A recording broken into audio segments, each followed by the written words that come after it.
अपने हाथ को ऊपर हवा में उठाते हुए अपने डिमोनिक फ्लेम ड्रैगन को बाहर निकाल लिया था। इसने बाहर आते साथ ही वहाँ पे चारों तरफ तबाही मचाना शुरू कर दी थी। उसके रास्ते में वहाँ पे जो कुछ भी आ रहा था वो फ्लेम ड्रैगन उसे वहाँ पे तबाह करता जा रहा था। और उस फ्लेम ड्रैगन की ऐसी तबाही को देखकर तो बेचारा एल्डरडियानो भी बहुत ज्यादा डर चुका था और ऊपर से अब एल्डरडियानो भी फ्लेम ड्रैगन के निशाने पे आ चुका था। इसलिए वो जल्दी से अपने डिवाइन ट्रायल को आगे करते हुए अपने बाकी सभी साथियों से कहता है, एक बार फिर से तुम सभी मुझे अपनी अपनी पावर्स दो। एल्डरडियानो की ये बात सुनकर हम देखते हैं कि उसके बाकी सभी साथी भी वहाँ पे बिल्कुल ऐसा ही करते हैं और एल्डरडियानो वहाँ पे उन सभी की पावर का इस्तेमाल करते हुए अपने उस डिवाइन ट्रायल की पावर को और भी ज्यादा बढ़ाने लगा था। जबकि वहीं दूसरी तरफ से हम देखते हैं कि फ्लेम ड्रैगन भी लगातार वहाँ पे अपनी फ्लेम का इस्तेमाल करते हुए उस डिवाइन ट्रायल को डिस्ट्रॉय करने की कोशिश कर रहा था और अकेला फ्लेम ड्रैगन ही वहाँ पे काफी हद तक उन सभी के ऊपर भारी पड़ रहा था। क्योंकि हम देखते हैं कि एल्डरडियानो अपने सभी साथियों के साथ धीरे धीरे वहाँ पे पीछे खिसकने लगा था और लिन फेंग को वहाँ पे इस तरह से अकेले ही इतने सारे विचुअल गोड रियलम के कल्टीवेटर्स के ऊपर भारी पड़ते हुए देखकर तो आसपास खड़े हुए लोगों को अपनी आंखों पे यकीन ही नहीं हो रहा था। वो सभी वहाँ पे हैरान होते हुए आपस में कहने लगे थे,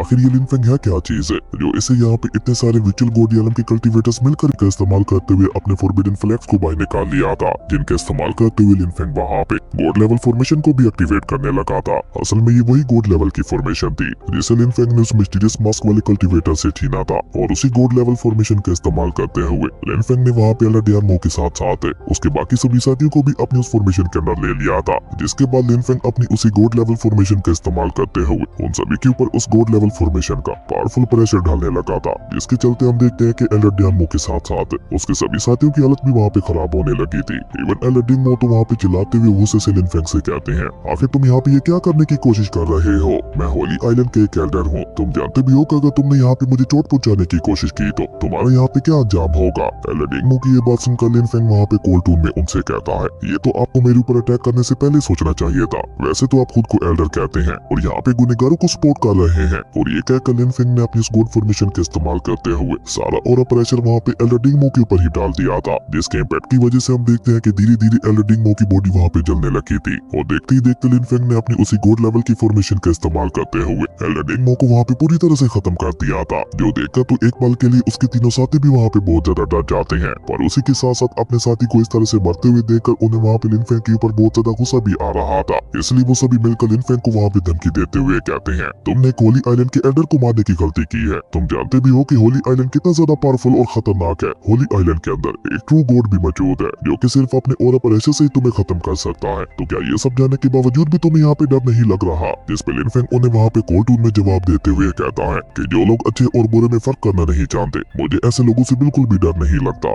और क्योंकि तुम लोगों ने भी यहाँ पे गलत का साथ देकर बहुत बड़ी गलती की है तो अब तुम लोगों को भी यहाँ पे मरना होगा। और ये कहते हुए लिन फेंग वहाँ पे चुटकी बचा देता है, जिसके चलते हम देखते हैं कि उस गोड लेवल की फॉर्मेशन से कुछ आयरन चेयर्स ने बाहर निकलते हुए उन सभी के ऊपर अटैक करते हुए उन सभी को वहाँ पे एक एक करके खत्म करना शुरू कर दिया था। लेकिन वो वहाँ पे सिर्फ लिंग चेंग फैमिली के एल्डर्स को ही खत्म करता है। मास्टर हाउ और एल्डर कोंग को वहाँ पे उसने अपनी आयरन चेयर्स का इस्तेमाल करते हुए वहाँ पे जगह लिया था, जिसके बाद उन दोनों को लाकर सीधा वहाँ पे अपने पैरों में पटक दिया था। हालांकि वो दोनों बोले वहाँ पे लिन फेंग के चुंगल से आजाद होने के लिए अपना पूरा दम लगा रहे थे, लेकिन उनकी किसी भी कोशिश का वहाँ पे उन चेयर्स के ऊपर कोई भी असर नहीं हो रहा था। तभी लिन फेंग वहाँ पे उनके पास आते हुए कोल्ड टून में उन दोनों से कहता है, अगर तुम दोनों ने यहाँ पे मेरे सवालों के सही सही जवाब दे दिए तो मैं तुम दोनों की जान यहाँ पे बख्श दूंगा। जिस पे मास्टर हाउ गुस्से से था तो हम देखते हैं कि शाओटियान का नाम भी वहाँ पे उस रैंकिंग बोर्ड के ऊपर आ चुका था, जो कि सीधा वहाँ पे टॉप पे पहुंच चुका था। और ये देखकर जी मिंग गुस्से से वहाँ पे चिल्लाते हुए खुद से ही कहती है, इवन लिन फेंग की इनहेरिटेंस को छीनने के बावजूद भी उसका एक मामूली सा पेट भी मेरे से ज्यादा पावरफुल बन चुका है। जबकि अचानक से ही हम देखते हैं कि लिन फेंग वहाँ पे पलट कर देखता है, क्योंकि उसे भी वहाँ पे जी मिंग के होने का एहसास हो चुका था। पर जैसे लिन फेंग पलट कर देखता है तो जी मिंग जल्दी से अपनी उस बुढ़िया एल्डर के साथ वहाँ से गायब हो जाती है। जो देखकर लिन फेंग वहाँ पे स्माइल करते हुए अपने मन में कहता है,